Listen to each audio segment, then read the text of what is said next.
seni içinden söyünsün öydüm iki yüzlü. Tutmadın erkek sözünü.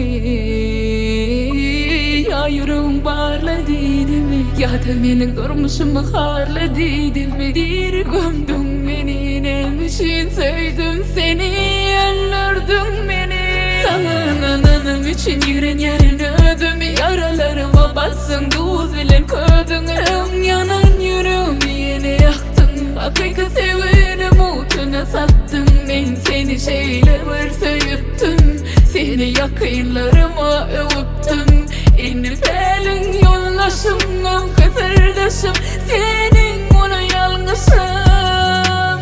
Oğlan yan, önküden gomen oğlan yan. Öğren yen, yaşaman endiyeke var yen. Oğlan yan, başta kime dakkıyını, inni hemme dakkıyını. Başarsam seni yatlamayacak var ya.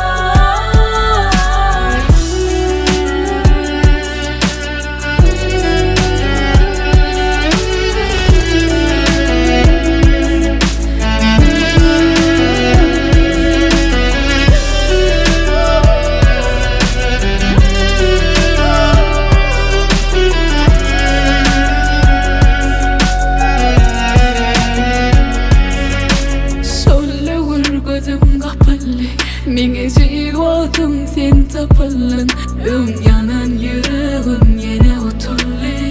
Bağışla, senin nikahın yapıldı.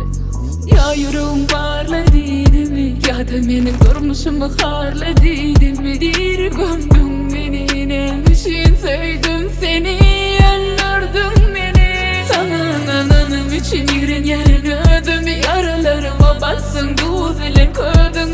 Yanan yüreğimi yine yaktın, hakiki sevgilim utuna sattın. Ben seni şeyler söyüttüm, seni yakınlarıma övüttüm. İnip elin yollaşımdan kısırdaşım, senin ona yalnızım. Oğlan yan, önküden gomen oğlan yan. Öğren yen, yaşaman endiyeke var yen. Oğlan yan, başta kime dakkıyını, inni hemme dakkıyını. Başarsam